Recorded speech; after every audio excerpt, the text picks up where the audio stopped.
Humildad enfocada en Cristo trae victoria. Humildad enfocada en Cristo trae victoria. Filipenses capítulo 2 trae una vida de victoria. El asunto es que la Biblia nos presenta un lado totalmente diferente, una arista totalmente opuesta. El asunto es que nosotros abrazamos el hecho de que Jesucristo es nuestro Dios, que es un Dios santo y que no solo nos salvó y nos perdonó de nuestros pecados. Jesucristo nos dio el ejemplo sobre la humildad. Jesucristo es el máximo ejemplo que la Biblia pueda hablar acerca de la humildad.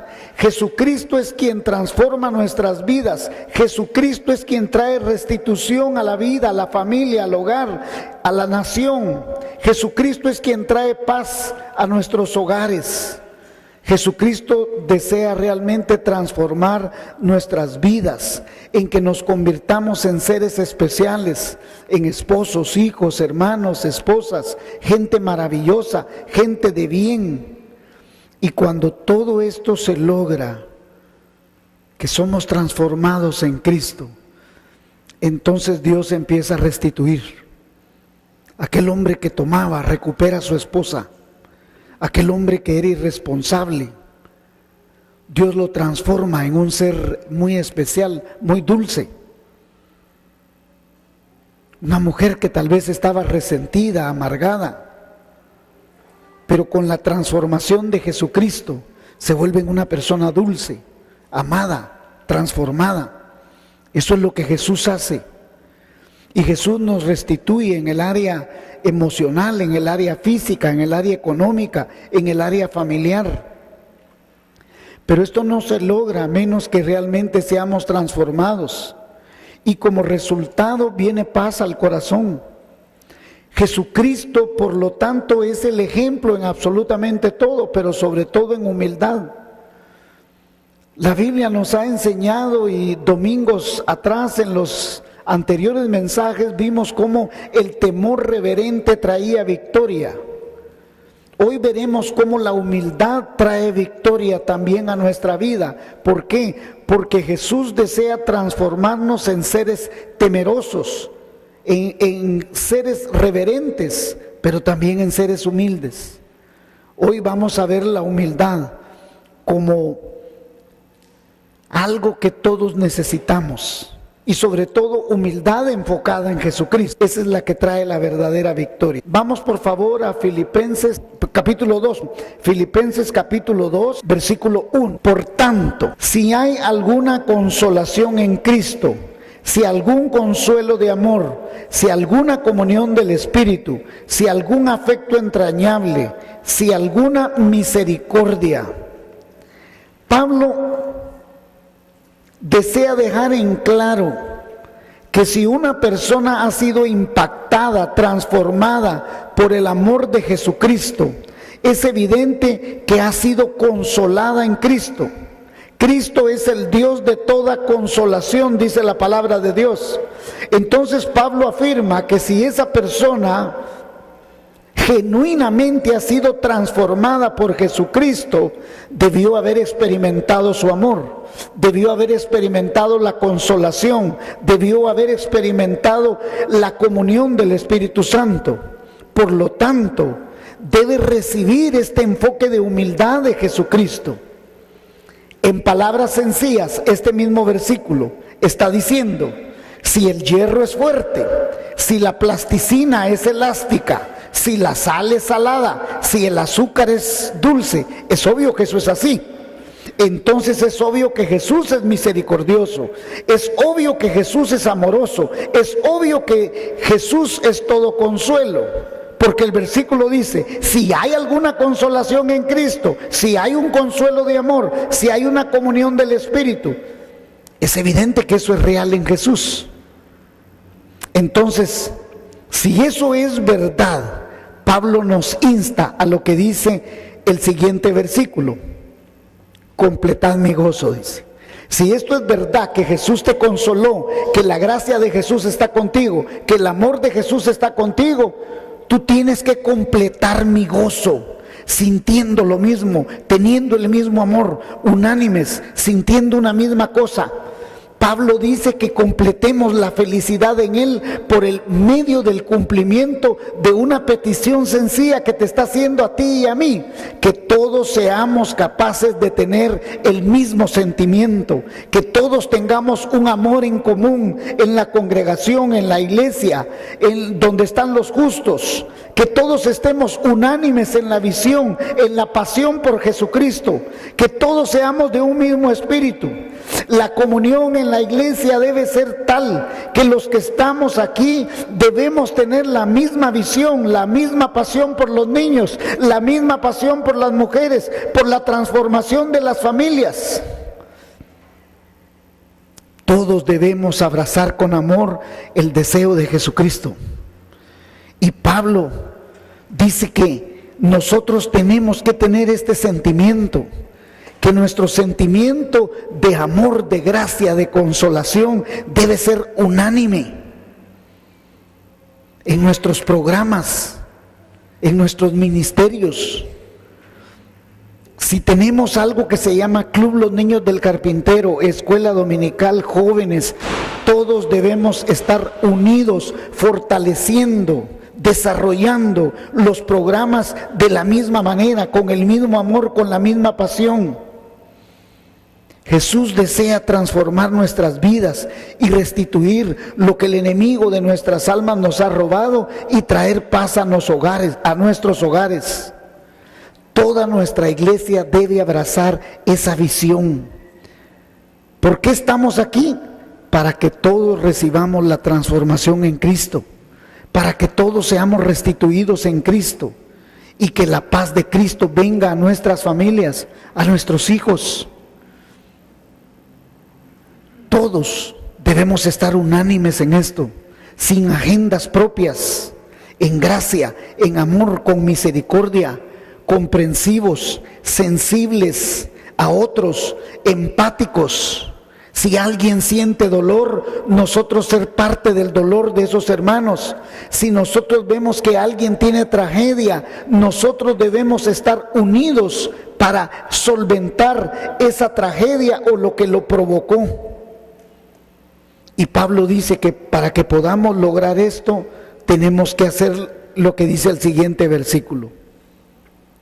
Nada hagáis por contienda o por vanagloria, antes con humildad, estimando cada uno a los demás como superiores a él mismo. Este es el punto de este mensaje, hermanos. La humildad es el centro medular del capítulo 2 de Filipenses. Este sentimiento, este carácter que solo se puede alcanzar mediante la transformación en Cristo Jesús. Nuestra vida, si está centrada en Cristo, podemos ser humildes, podemos ser sencillos. Será factible en nuestros corazones si Jesús realmente ha transformado nuestras vidas. Si nuestra vida realmente está centrada en Cristo, entonces será fácil trabajar en unidad. Entonces no me será difícil estar unidos con mis hermanos. Entonces podrá ser realidad el trabajar sin contienda, sin orgullo, sin vanagloria. Nos será sencillo y factible trabajar y abrazar la visión de la iglesia, de transformar la vida de otros, de los niños, de las mujeres que sufren.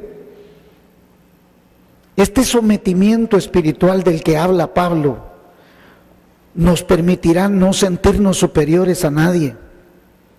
Hermanos, la iglesia Shalom es diferente a cualquier otra iglesia.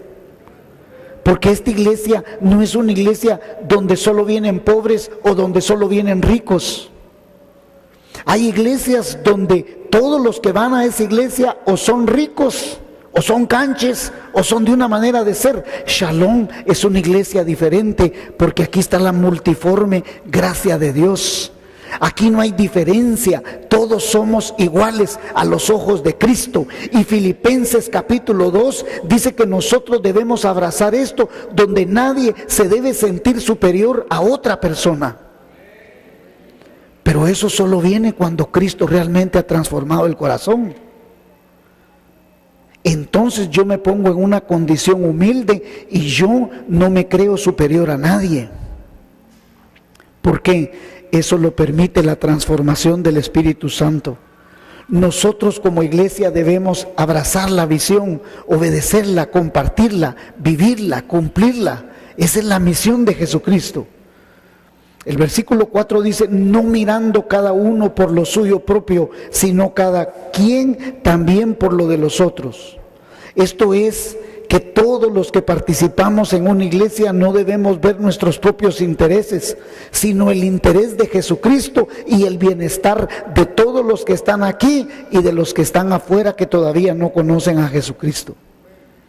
Esto también significa que comprendemos que la razón de que Jesucristo quiere transformar a las personas es que lo quiere hacer a través de nuestro trabajo. Jesucristo ya murió en la cruz, pagó el precio que usted y yo no podíamos pagar, y Él nos transforma cuando nuestro corazón es entregado a Cristo, pero nosotros debemos ser parte de la transformación de otras vidas. Allá afuera hay gente que está sufriendo, allá afuera hay gente que está llorando, allá afuera hay gente que tiene tragedia en su vida, y muchos de nosotros vivíamos una vida de tragedia, por lo menos yo la vivía. Alejado, viviendo en tinieblas, y alguien oró por mí, alguien le clamaba al Señor por mí, y un día yo vine, caí rendido a los pies de Cristo, y entonces cambió mi corazón fue transformado. ¿Eso qué significa? Significa que usted es transformado para que otros sean transformados. Nosotros debemos abrazar la visión de Jesucristo.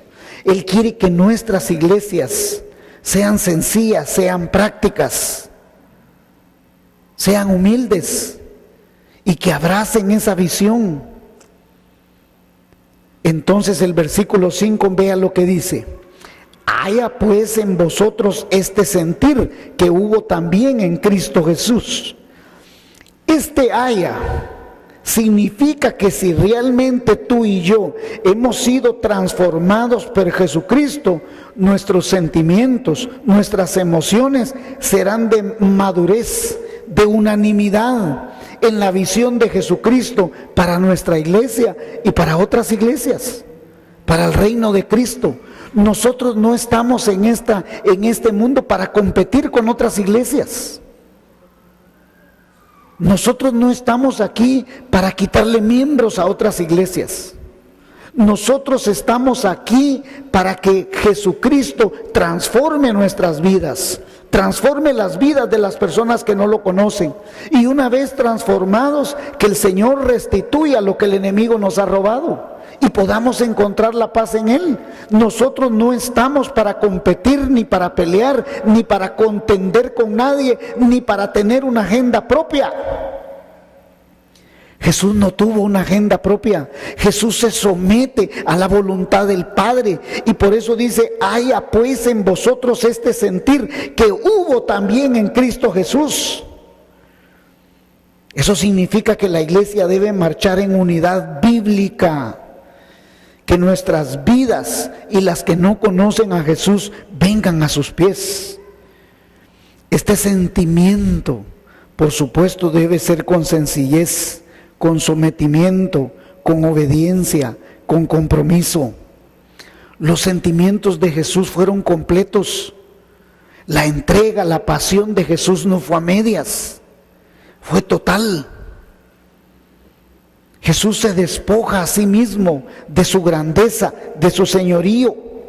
Y por eso el 6 dice, el cual siendo en forma de Dios, no estimó el ser igual a Dios como cosa a que aferrarse, sino que se despojó a sí mismo tomando forma y forma de siervo hecha semejante a los hombres.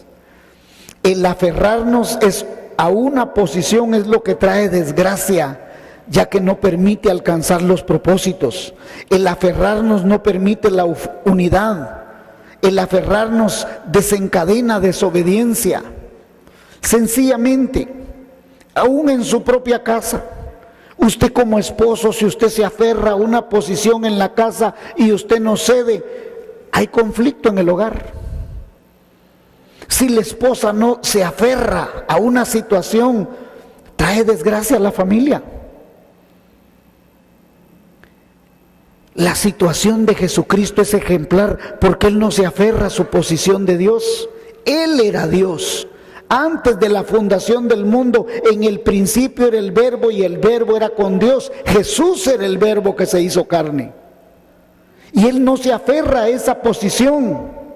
El mayor ejemplo de humildad, de amor, es que Él desea cumplir la visión del Padre y se entrega con una devoción, con una sumisión al Padre y al Espíritu Santo, y desea que nosotros imitemos.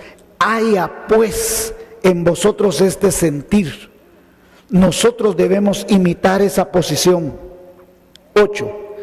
Y estando en la condición de hombre, se humilló a sí mismo, haciéndose obediente hasta la muerte y muerte de cruz. ¿Esto qué significa? En palabras muy sencillas dice, y estando en la condición de hombre, ¿muere dónde? En una cruz. ¿Y qué significa eso? El punto aquí, hermanos, es que el hombre más santo de todo el universo, el hombre más puro, se hizo maldito por causa suya. Lo amó tanto a usted y a mí que se hizo maldito, porque la ley decía, maldito el que fuere colgado en un madero. La Biblia está diciendo, es tal la humillación de este hombre, de este Dios, que no solo se humana, viene a un cuerpo humano, sino que encima de como hombre muere como un maldito. Eso es lo que está diciendo. Él debía cumplir la ley. La ley que ningún ser humano había podido cumplir, alguien tenía que darle cumplimiento. Por eso Él es el hombre perfecto que no solo cumple toda la ley, sino que paga el precio de no haber cumplido la ley. Por lo tanto, dice, o por lo cual Dios también le exaltó hasta lo sumo y le dio un nombre que es sobre todo nombre. La Biblia establece que el que se humilla será enaltecido. Y si su humillación fue máxima, por lo cual Dios le da un máximo nombre, una exaltación inigualable a su propio Hijo. De ahí que no existe otro nombre superior en todo el universo que el de Jesucristo. Él venció la muerte, venció a todo principado, a toda hueste, a toda potestad, y está sobre todo el universo. Para poder vencer y triunfar, tuvo que tomar la forma de siervo, tuvo que someterse, tuvo que ser obediente. Ese es el ejemplo que nosotros somos llamados a realizar, a someternos, a ser diligentes, a ser responsables, a ser apasionados por la obra, con visión por las almas, especialmente por los que están sufriendo. Si así lo hacemos, eso nos permitirá ser victoriosos. Si somos humildes, si seguimos el ejemplo de despojarnos de nuestra posición social, de nuestra economía, de nuestra intelectualidad, tal como lo hizo nuestro Señor. Jesús se humilló y es nuestro máximo ejemplo. Vea la lista de cosas que le voy a leer. Él se humilló, puesto que toma la forma de hombre y no de una criatura gloriosa. Jesús pudo haber tomado la forma de un ángel y venir como un ángel a la tierra y morir como un ángel, pero Jesús toma la forma de un hombre. Jesús no vino como Adán, ya hecho un hombre, vino como un bebé. Jesús se humilló puesto que nació en la pobreza, en la más extrema de las pobrezas. Nació en un momento oscuro y en un lugar oprimido. Jesús fue despreciado.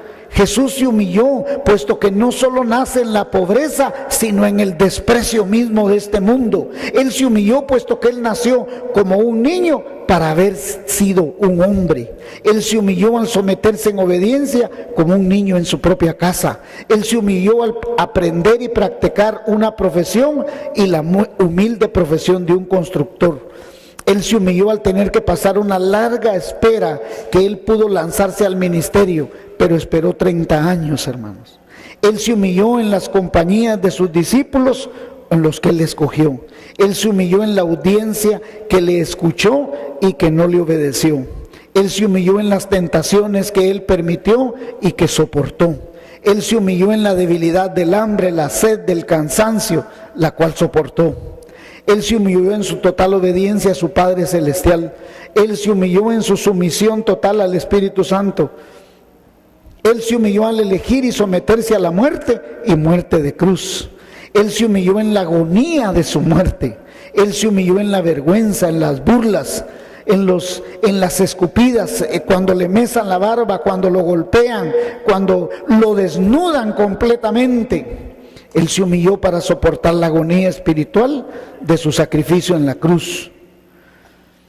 Pero a pesar de toda la humillación, Dios lo exaltó hasta lo sumo y le dio un nombre que es sobre todo nombre, Jesucristo, para que en el nombre de Jesús se doble toda rodilla de lo que está en los cielos y en la tierra y debajo de la tierra, hermanos. Amén. Después de su muerte gloriosa y de su resurrección santa, toda la creación es sometida al nombre glorioso de Jesucristo. Todo el universo se somete al majestuoso nombre de Jesucristo.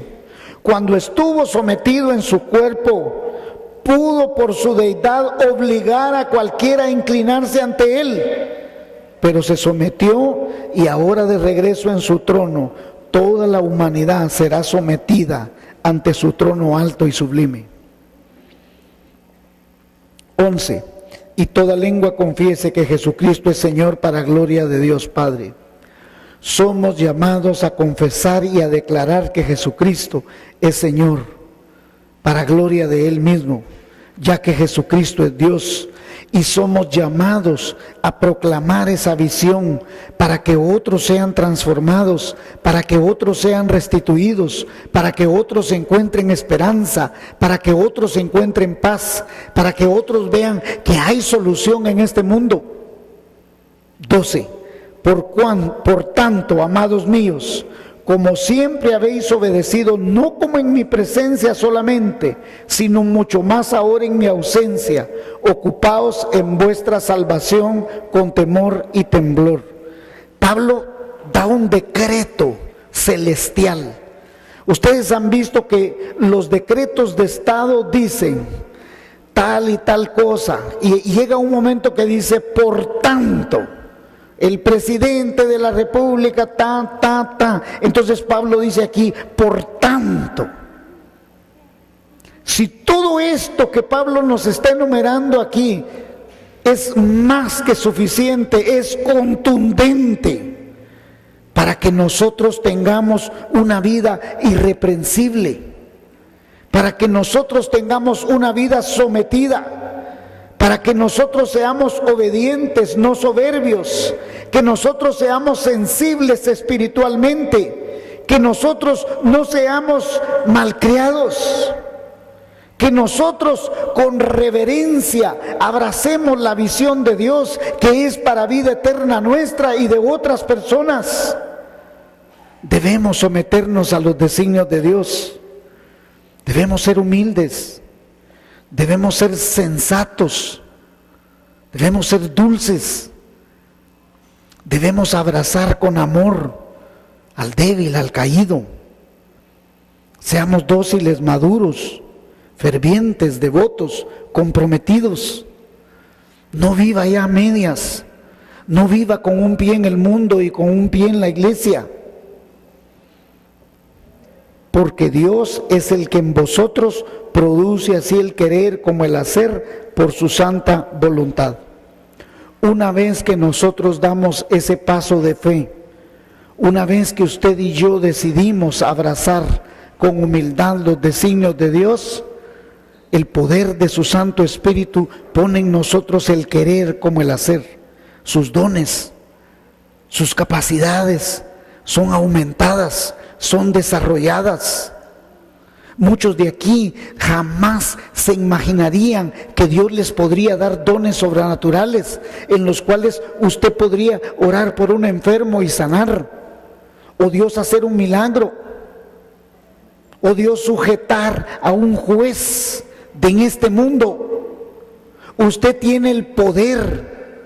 Dios le ha dado la autoridad en este mundo cuando usted se somete, cuando usted es humilde.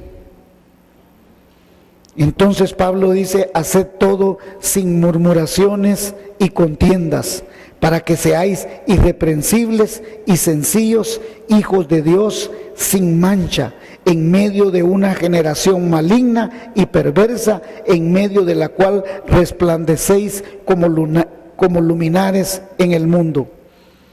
Hermanos, si usted y yo abrazamos con humildad lo que Dios desea para nuestra vida, el transformarnos, el restituirnos, el encontrar paz, nosotros somos llamados a ser esa luz para otras personas, y ese será el resultado visible de una vida espiritual.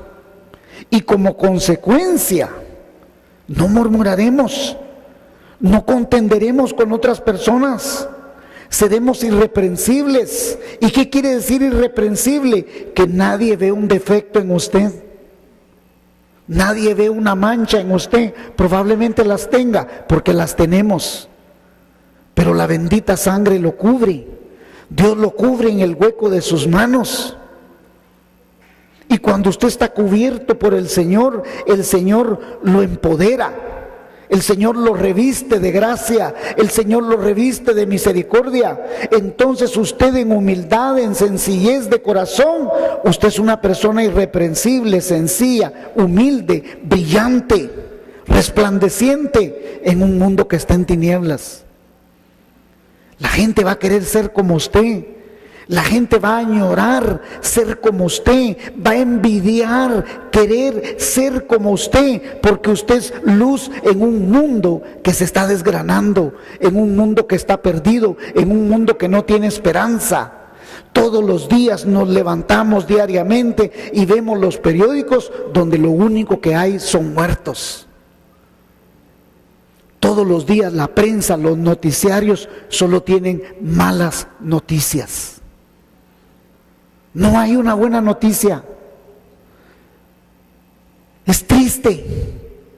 Y lamentablemente este mundo está acostumbrado a que quiere ver qué mala noticia hubo. ¿Cuántos muertos hubieron? Pero usted y yo somos llamados a brillar a perpetuidad, dice la Biblia. Dice que los que ganan almas, los que son obedientes al llamado de Dios, brillarán a perpetuidad como las estrellas. Y eso es ser resplandeciente, hermano.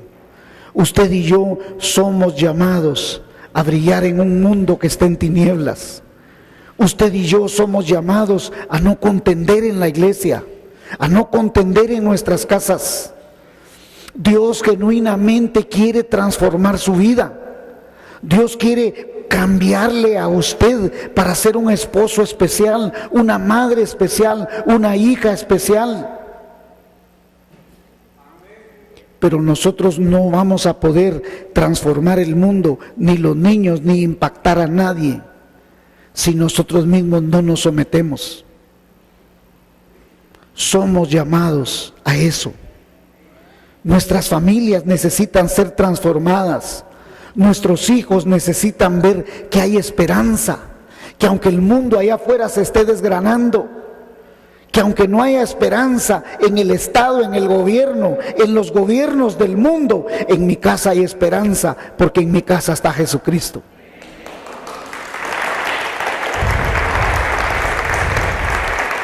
Usted y yo somos llamados a ser esa luz. Mis hijos necesitan ver que la luz de Jesucristo está en mi casa. Mi esposa necesita ver que yo soy luz en mi casa. Usted y yo somos llamados a abrazar esa visión, hermanos. Abracemos la visión que Jesús quiere, de ser humildes y de ser agentes de transformación. ¿Por qué? Porque mi familia necesita ser transformada. Mi familia necesita ser restituida. Y mi familia necesita encontrar paz. ¿Y cómo será eso? Cuando usted y yo seamos luminares de este mundo. Amén, hermanos. Amén. Vamos a hacer una invitación. Incline su rostro.